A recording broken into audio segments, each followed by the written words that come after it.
जय मसीह। आज के बाइबल स्टडी में मैं आप सबों का स्वागत करता हूं और मैं आशा करता हूं कि प्रभु की अनुग्रह से आप सब भले चंगे होंगे।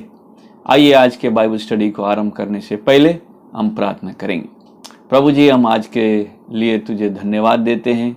धन्यवाद देते हैं कि तूने हमें सुरक्षित रखा है और फिर से यह मौका दिया कि हम अपने आप को तेरे वचन के तले ला सके। हे प्रभु, जब तेरा वचन हमें सिखाता है, अपने वचन से जब तू हमसे बातें करता है, हम पर अनुग्रह कर कि इसकी बातों को हम समझ सके, अपने हृदय में बसा सके और इसके हृदय में बसने से हमारा जीवन परिवर्तित हो सके। सो इस समय को तेरे हाथ में सौंपते हुए प्रभु यीशु मसीह के नाम से मांगते हैं, आमीन। जैसा कि हम अपने बाइबल अध्ययन को करते आ रहे हैं और पहला पत्रस की पत्री को देख रहे हैं और हम प्रथम अध्याय के 12वें पद तक अब तक देख चुके हैं और इन 12 पदों में हमने पत्रस के मुख्य विषय को, पत्रस का मुख्य केंद्र पर ध्यान दिया है और वह है प्रभु यीशु मसीह से विश्वासी को पाया हुआ उद्धार। विश्वासी को जो उद्धार मिला है उसकी क्या विशेषता है और उस उद्धार में हमें कैसी आशा मिला है। और पिछले हफ्तों में हमने 4, 5 और 6 पद में देखा था कि ये उद्धार में हमको एक जीवित आशा मिलता है और यह जीवित आशा की विशेषता यह है कि यह अविनाशी है, यह निर्मल है और ये युगानी युग का है। और पत्रस इन विश्वासियों को जब लिख रहा है तो उन्हें निश्चित रीति से या इस बात को समझते हुए लिख रहा है कि वे अपने विश्वास के कारण से अभी सताए जा रहे हैं, अभी वे तितर बितर हुए हैं, जगह जगह भागे भागे फिर रहे हैं, परंतु वह उनको प्रोत्साहित कर रहा है कि वे इस दुख के समय को, इस परीक्षा के समय को कम दिनों का समझें, एक छोटे समय काल का समझें और यह जाने कि इस दुख से प्रशंसा, महिमा और आदर विश्वासी के लिए उत्पन्न होता है। जब विश्वासी ऐसे दिनों से होकर के गुजरता है और अपने विश्वास में स्थिर रहता है तो वह प्रभु के सामने महिमा और आदर का कारण ठहरता है। यह उद्धार पत्रस के लिए एक महत्वपूर्ण विषय रहा है। इस कारण से उसने 10 से 12 पद में यह समझाया कि यह उद्धार कैसे समझा जाना चाहिए, इसकी महत्व, ये कितना महत्वपूर्ण है, कितना मुख्य है। 10 से 12 पद में उसने पुराने नियम के भविष्यवक्ताओं के उदाहरण से दिया जिन्होंने मसीह के आने के विषय में, मसीह के कार्य के विषय में, मसीह कौन है, इन सारी विषयों को लेकर के जांच पड़ताल करने में, खोजबीन करने में समय बिताया और उन्होंने जब भी भविष्यवाणी की वो इस बात की समझ के साथ भविष्यवाणी की कि मसीहा का आना निकट है और निश्चित है, जिसके लिए वह पुराने नियम के शास्त्रों को बार बार खोजते रहते थे। वे 11वां पद कहता है कि इस बात की खोज की कि मसीह की आत्मा जो उनमें था पहले ही से मसीह के दुखों की और उसके बाद होने वाली महिमा की गवाही देता था। ये इन बातों की खोज में जुटे रहते थे। न केवल भविष्यवक्ता मसीह के उद्धार के विषय को लेकर के और उसके आने को लेकर के समय बिताते थे, बल्कि यह विषय एंजल्स के लिए, स्वर्गदूतों के लिए भी महत्वपूर्ण विषय रहा है। उद्धार स्वर्गदूतों का एक मुख्य विषय रहा है, यह जानने के लिए कि परमेश्वर अपने विश्वासियों पर किस प्रकार से अनुग्रह बरसाता है, और यह अनुग्रह जब दिया जाता है तो कितना कैसा दिखता है और कितना आनंद का विषय है। आज हम यहाँ से आगे चलेंगे और पद 13 से 16 तक पढ़ेंगे। 13वां पद कहता है कि इस कारण अपनी अपनी बुद्धि की कमर बांध कर और सचेत रहकर उस अनुग्रह की पूरी आशा रखो जो यीशु मसीह के प्रकट होने के समय तुम्हें मिलने वाला है। आज्ञाकारी बालकों के समान अपनी अज्ञानता के समय की पुरानी अभिलाषाओं के सदृश न बनो, पर जैसा तुम्हारा बुलाने वाला पवित्र है वैसा ही तुम भी अपने सारे चाल चलन में पवित्र बनो, क्योंकि लिखा है कि पवित्र बनो क्योंकि मैं पवित्र हूं। नाउ पतरस अपना ध्यान उन तथ्यों को देने के बाद कि उद्धार क्या है, उद्धार की विशेषता क्या है, कितना मुख्य है, अब उसके प्रयोग पर ध्यान देता है कि ये विश्वासी जबकि उद्धार को समझ रहे हैं, जबकि उद्धार की गंभीरता, उसकी गहराई को समझ रहे हैं, जबकि वे परमेश्वर के अनुग्रह के बारे में समझ कर रहे हैं, तो अब समय है कि वह उस अनुग्रह को समझते हुए उसको अपने जीवन में प्रयोग करें। इसलिए 13वां पद आरंभ होता है इस कारण अर्थात अतः जबकि हम इन बातों को समझ चुके हैं तो अपनी बुद्धि की कमर बांधकर और सचेत रहकर उस अनुग्रह की पूरी आशा रखो। नाउ पतरस ये कह रहा है कि विश्वासियों के लिए यह विषय एक महत्वपूर्ण विषय है और इस विषय को खाली समझने की आवश्यकता नहीं है, केवल बौद्धिक रीति से सीखने की आवश्यकता नहीं है, बल्कि उसके अनुसार अपने आप को तैयार करना है। कमर कसने का माने है कि तैयारी में समय बिताना है कि कैसे हम इस सत्य को प्रयोग करेंगे। ये ठीक उसी प्रकार का भाषा यहाँ प्रयोग किया जा रहा है जैसे पौलुस ने इफिसियों की पत्री के 6 अध्याय के 14 पद में कहा कि सत्य से अपने कमर कसो। कहने का तात्पर्य यह है कि इस विषय को मुख्य समझो और इस विषय के गंभीरता से को समझने के लिए कमरबंद कर लो, अपने आप को मजबूत करो और तैयार हो जाओ। ये वो बातें हैं जो मसीहा के बारे में है, जो मसीहा के बलिदान से संबंधित है, जो मसीहा के अनुग्रह से संबंधित है। इस कारण से तैयार हो जाओ। ना ये तैयार जरूर निश्चित रीति से पतरस यूनानी सभ्यता में जब लोग लंबे वस्त्र पहनते थे और किसी मुख्य काम को करना चाहते थे तो अपने कपड़ों के ढीले ढाले अंगों को लपेट लेते थे और कमर के एरिया में उसको बांध लेते थे।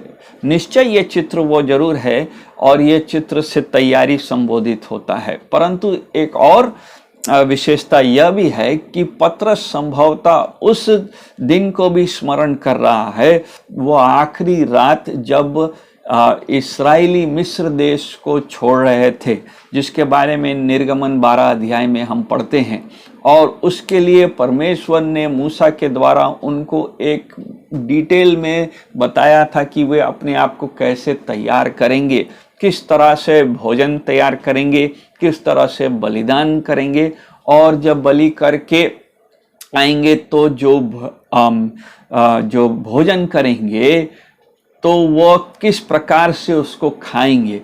खाने के समय में वो तैयारी के साथ खाए कि उनको चट से यदि जाना पड़े तो वो जाने के लिए तैयार रहें। तो इस वही चित्र पत्रस यहाँ प्रयोग कर रहा है कि वे इस प्रकार से अपने आप को तैयार करें मानो कि वो किसी भी आज्ञा लेने के लिए, किसी भी आदेश को पूरा करने के लिए तत्पर है। वे विश्वासी हैं जो यात्री हैं, जैसा कि पहला पद बताता है, वो स्वर्गीय यात्रा पे निकले हैं, वो एक दौड़ में शामिल हुए हैं और उसको पूरा करने के लिए यीशु मसीह की आज्ञाओं को मानने के लिए, उससे आज्ञा ले करके उसके अनुसार जीवन को व्यतीत करने के लिए तैयार हैं। और इस कारण से उस तैयारी में उन्होंने अपने आप को मजबूत किया है, उनका कमर कसा हुआ है। जैसा कि यीशु मसीह ने लूका रचित सुसमाचार 12 अध्याय के 35 पद में कहा था। लूका रचित सुसमाचार 12 अध्याय के 35वें पद में वो कहता है, तुम्हारी कमरें बंधी रहें और तुम्हारे दिए जलते रहें। और वह यीशु मसीह के आगमन के से जुड़ा हुआ बात है। ठीक उसी रीति से पत्रस भी यहाँ पर यही कह रहा है कि उसके विश्वासियों की बुद्धि की कमर बंधी रहे। और वे, दूसरा शब्द वहां प्रयोग है किया गया, सचेत रह करके, अर्थात सुव्यवस्थित हों, वे तैयार। सचेत रहने का माने है कि वह तैयार हैं, कि वह अपने सब काम को निपट चुके हैं और वे व्यर्थ कामों में फंसे हुए नहीं है। अंग्रेजी में है बी सोबर, अर्थात वे व्यर्थ के कार्यों में अपने जीवन शैली, अपने जीवन को व्यतीत नहीं कर रहे हैं। उनका जीवन जीने का ढर्रा केवल खाने पीने और बाकी के सांसारिक चीजों में नहीं, बल्कि वे तैयारी में पाए जा रहे हैं। वे संसार के भौतिक आवश्यकताओं में मतवाले नहीं हो गए, बल्कि वे यीशु मसीह में उस पर विश्वास करने में, उसमें विश्वास करके मजबूत दृढ़ होने में समय बिता रहे हैं। और ऐसा करने से वे झूठे शिक्षाओं से और दूसरे फालतू बातों से अपने आप को बचा के रख रहे हैं। इस कारण से यह शब्द सचेत रहना लिखा है। जब व्यक्ति सचेत नहीं है, सचेत का उल्टा है कि वह मदहोश है। जब व्यक्ति मदहोश होता है, होश में नहीं होता है, मतवाला होता है, और ये मतवालापन केवल पियक्कड़पन के साथ नहीं है या बाहरी रीति से मतवालापन नहीं है, बल्कि सांसारिक कार्यों में मतवाला है, तो वह वचन की बातों पर ध्यान नहीं लगा सकता। और वचन, परमेश्वर के वचन की बातों से वह उन बातों पर चिंता नहीं करता, विचार नहीं करता, अपनी सोच को नहीं लगाता है। इस कारण से पतरस कह रहा है, विश्वासियों में यह नहीं होना चाहिए, यह न होने पाए, बल्कि वे व्यवस्थित, सुव्यवस्थित हों, और वचन जैसा बोलता सचेत हों।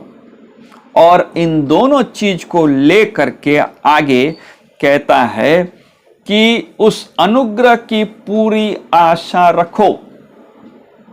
जो आशा के बारे में इसके पुराने पदों में, पिछले पदों में वह बात कर चुका है कि यह वह आशा है जो जीवित आशा है। वह आशा इन विश्वासियों को रखना है और संपूर्णता में रखना है, कंप्लीटली। अंग्रेजी में लिखा है कि वे इस आशा पर पूरे रीति से रखे और आधा अधूरा नहीं रखे। जो समय के साथ नष्ट हो जाए या समय में स्थिर न रहे, जिस आशा में प्रेम ना हो, बल्कि यह आशा दृढ़ हो और यीशु मसीह के अनुग्रह में संपूर्ण रीति से टिका हो। इब्रानी का लेखक ऐसी आशा के बारे में 6 अध्याय के 11 पद में लिखता है। इब्रानी 6 अध्याय के 11वां पद में लिखता है, पर हम बहुत चाहते हैं कि तुम में से हर एक जन अंत तक पूरी आशा के लिए ऐसा ही प्रयत्न करता रहे। विश्वासी जब अनुग्रह पाता है, जब उद्धार उसके जीवन में आता है, तो वह उस आशा के साथ जीता है जो संपूर्ण है, जो समय के साथ नहीं डगमगाता है, जो समय के साथ घटता भी नहीं है, बल्कि अंत तक बने रहता है। और आगे लिखा है उसमें कि यह अनुग्रह पूरी आशा रखो जो यीशु मसीह के प्रकट होने के समय तुम्हें मिलने वाला है। अर्थात ये आशा केवल वो आशा नहीं है जो केवल इस संसार तक सीमित है, बल्कि ये आशा अनंतकालीन आशा है जो यीशु मसीह के द्वितीय आगमन के साथ संबंध रखता है और जिसके बारे में परमेश्वर ने अपने वचन में निरंतर प्रतिज्ञा दिया है। ये वो आशा है जो परमेश्वर के अनुग्रह और उसके विश्वास योग्यता से उभरता है, और ये वो आशा है जिससे हमको उद्धार प्राप्त हुआ है। पतरस अपने विश्वासियों को इस आशा में न केवल भविष्य के लिए कह रहा है कि आप बने रहिए, बल्कि वर्तमान में बने रहने की आवश्यकता है। और वर्तमान में इस प्रकार से बना रहना है मानो वह भविष्य का द्वितीय आगमन वर्तमान में हो रहा है। जिस तरह वह अनुग्रह के देने के द्वारा उद्धार वर्तमान में आरंभ हो चुका है और भविष्य में द्वितीय आगमन में पूरा होगा, वही अनुग्रह और वही उद्धार भविष्य में और द्वितीय आगमन में महिमा और अनंत जीवन को देगा। पतरस ये कह रहा है कि विश्वासी यीशु मसीह के द्वितीय आगमन को केवल एक भविष्य की बात समझ करके न जिए, बल्कि यह एक ऐसा विषय हो जिसको लेकर को वो वर्तमान में उसके जीवन शैली में उसका छाप दिखना चाहिए, उसके सोच में, उसके समझ में ये विषय कि मसीह प्रकट होने वाला है, यह एक रोज का विषय होना चाहिए। और इस विषय की आशा यह एक वास्तविक आशा होना चाहिए। इस कारण से 2 चीज करना होगा। नंबर 1, अपनी बुद्धि को कमर कसना होगा, और दूसरा कि सचेत रहना होगा।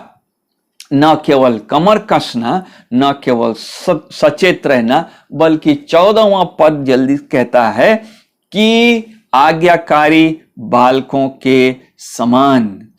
आज्ञाकारी बालक परमेश्वर का संतान, यीशु मसीह का शिष्य आज्ञाकारी शिष्य है।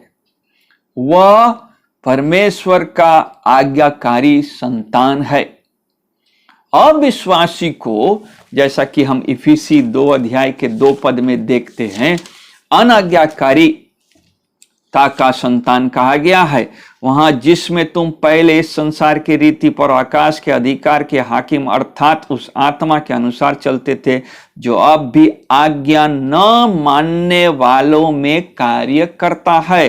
अर्थात इस पद में यह स्पष्ट हो जाता है कि अविश्वासी उस आत्मा अर्थात शैतान के द्वारा चलता है, जो आज्ञा न मानने वालों में कार्य करता है, और उसकी विशेषता यह है कि वह परमेश्वर की आज्ञाओं का उल्लंघन करता है। तो 14वां पद कहता है आज्ञाकारी बालक। तो आज्ञाकारी बालक होने का माने है कि यह बालक एक सच्चा परमेश्वर का बालक है। यह इसकी विशेषता है, और यह अविश्वासी के समान नहीं है, जिसके बारे में कई स्थानों में हम पढ़ सकते हैं। रोमी 1 अध्याय 28 से 32 में, यूहन्ना 3 अध्याय के 20वां पद, तीतुस 1:16 इत्यादि जगहों में हम पढ़ सकते हैं। और यह आज्ञाकारिता उद्धार से उत्पन्न होता है। अब इफिसी 2 अध्याय का 10वां पद हमको बताता है कि क्योंकि हम उसके बनाए हुए हैं और मसीह यीशु में उन भले कामों के लिए सिरजे गए, जिन्हें परमेश्वर ने पहले से हमारे करने के लिए तैयार किया है। सो ये बालक जो विश्वास करते हैं, जिन्होंने उद्धार पाया है, केवल यही वे हैं जो भले कामों के लिए सिरजे गए हैं और जो परमेश्वर की योजना के अनुसार तैयार किए गए हैं। तो ये जबकि वे आज्ञाकारी हैं और जबकि वे परमेश्वर के भय में अपने जीवन को बिताते हैं, तो 14 पद बताता है अपनी अज्ञानता के समय की पुरानी अभिलाषाओं के सदृश न बनो। इन बालकों को पुराने अभिलाषाओं के अनुसार जीवन नहीं व्यतीत करना है। उनका जो सोच होगा, उनका जो समझ होगा, उनका जो विचार होगा, वे परमेश्वर के अनुसार होना होगा, या उसके उद्धार से उत्पन्न होने वाले बातों से होना होगा, न कि वे अपने शारीरिक अभिलाषाओं, पुरानी अभिलाषाओं से प्रेरित होकर के उन कार्यों को करें, जिसको बोलेंगे बिना लगाम का सोच हो उनका। ऐसा ना हो, बल्कि ऐसा हो जो परमेश्वर के आज्ञाकारी बालकों में पाया जाता है। वे ऐसे ना हो जैसे वे पहले थे, जब वे ख्रिस्त को नहीं जानते थे। जो व्यक्ति ख्रिस्त को नहीं जानता है, वह उस दशा में है जो उद्धार से पहले है। जैसे वो, चाहे वो अन्य जाति हो, चाहे वो यहूदी हो, उद्धार ही मनुष्य को नया जीवन देता है। वो उसके जीवन में परिवर्तन लाता है। समय नहीं है, आप अपने इस बाइबल पाठ के समय में कुलुसी 3 अध्याय 1 से 10 को पढ़ सकते हैं, जहां विश्वासी की इच्छाएं बदलती हैं, जो वो चाहने लगता है कि वो परमेश्वर की आज्ञाओं को माने। इस कारण से पतरस यहां कह रहा है कि हम पुरानी अभिलाषाओं के समान ना चले। उद्धार हमको हमारे पुरानी अभिलाषाओं से हमको दूर करेगा, हमारे अंदर में ये इच्छा उत्पन्न करेगा कि हम प्रभु के आदेशों को, प्रभु के आज्ञाओं को मानेंगे और मानना चाहेंगे। क्यों? 15वां पद, क्योंकि पर जैसा तुम्हारा बुलाने वाला पवित्र है, वैसा ही तुम भी अपने सारे चाल चलन में पवित्र बनो। 16वां पद, क्योंकि लिखा है कि पवित्र बनो क्योंकि मैं पवित्र हूं। हमारा बुलाने वाला पवित्र है, परमेश्वर पिता पवित्र है, और यह उसका वचन पवित्र वचन है, और वो अपने सारे कार्यों को पवित्रता में करता है। वो उद्धार हमको जब देता है, अपने वो जब हमको अनुग्रह दिखाता है, वो सारे पवित्रता में किया जाता है। और क्योंकि वो स्वयं पवित्र है और वो सिद्ध है अपने पवित्रता में, वो चाहता है कि उसके मानने वाले भी इस पवित्रता के समान हो। क्योंकि हम उसके प्रतिबिंब हैं, हमारे अंदर में भी वह पवित्रता आ सके, और यह उसका स्वभाव होने के कारण है कि वो चाहता है कि हमारे अंदर भी वही हो। और लिखा है साथ में कि वह पवित्रता केवल ऊपरी ना हो, दिखावा का ना हो, बल्कि वहां लिखा है यह पवित्रता हमारे जीवन के हर एक पहलू को छुए। वहां शब्द है सारे चाल चलन में पवित्र बनो, अर्थात हमारे सोच में, हमारे विचार में, हमारे कार्यों में, हमारे मुंह के बोली में, हमारे मन के अंदरूनी विचारों में पवित्रता आए। क्यों? क्योंकि परमेश्वर हमारे पवित्रता को जांचता है, वो हमारे मनों को जांचता है, और ये स्टैंडर्ड यीशु मसीह सेट करता है। ये शिक्षा और यह स्तर यीशु मसीह से हमको मिलता है। एक बार मत्ती रचित सुसमाचार उसके 5 अध्याय के 48 पद को पढ़ेंगे तो वहां हम पाते हैं 5 अध्याय के 48 पद, और ये पहाड़ी उपदेश का हिस्सा है जहां वो कहता है कि इसलिए चाहिए कि तुम सिद्ध बनो जैसा तुम्हारा स्वर्गीय पिता सिद्ध है। सो यीशु मसीह ने स्तर को, इस स्टैंडर्ड को हमारे लिए रख छोड़ा है, और ये कोई नया शिक्षा नहीं है। जब पत्रस 16वां पद को दोहराता है कि पवित्र बनो क्योंकि मैं पवित्र हूं, वह वास्तव में पुराने नियम के निर्गमन 19 अध्याय, व्यवस्था विवरण 7 अध्याय, लेवी व्यवस्था 11 अध्याय इत्यादि अंशों को दोहरा रहा है, जहां पर परमेश्वर यहोवा ने इस्राएल को बार बार हिदायत दिया था, बार बार आज्ञा दिया था कि वे पवित्र बने, क्योंकि यहोवा उनका परमेश्वर है जो उनसे प्रेम रखता है और चाहता है कि वे भी उसके समान पवित्र बने। उनके अंदर में वह गुण झलके जो स्वयं यहोवा का गुण है।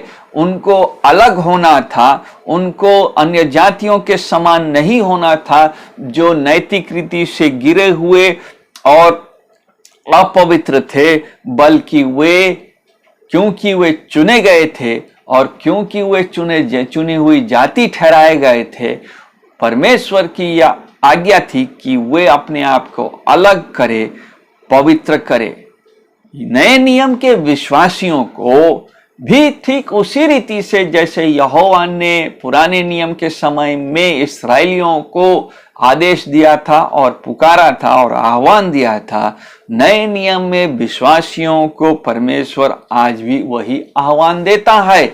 और पतरस में नहीं बल्कि पौलुस भी कुलुसी 3 अध्याय के 10वें पद में यही कहता है। 3 अध्याय के 10वें पद में वो कहता है, नए मनुष्यत्व को पहन लिया है, जो अपने सृजनहार के स्वरूप के अनुसार ज्ञान प्राप्त करने के लिए नया बनता जाता है। हमें आज्ञा दिया गया है कि हम अपने सृजनहार के अनुसार, उसी के गुण के अनुसार बनते जाएं। और यहां सृजनहार का गुण यह है कि वह पवित्र है, और हमें भी उस पवित्रता की में बढ़ते जाने के लिए आह्वान दे रहा है, उसकी आज्ञाओं को मानने के लिए। हम आज ये शिक्षा पाते हैं कि उद्धार केवल एक बौद्धिक विषय नहीं है जो हम केवल बुद्धि से समझते हैं, बल्कि परमेश्वर से प्राप्त किया हुआ अनुग्रह से जो उद्धार हमको मिला है, यह रोज प्रैक्टिस करने का विषय है। ये एक ऐसा विषय है जिसके लिए हमें सुव्यवस्थित होना होगा, सोबर होना होगा, अपने बुद्धि के कमर को बांधना होगा और अपने आप को पुराने अभिलाषाओं के सदृश से नहीं बनना होगा और पवित्रता में बढ़ते जाना होगा। परमेश्वर करे कि ये 4 सच्चाइयां हमारे जीवन में जड़ पकड़ने पाए। परमेश्वर आप सबों को आशीष दे और होने दे कि यह हफ्ता आप सबों के लिए एक आशीषमय हफ्ता बना रहे। धन्यवाद।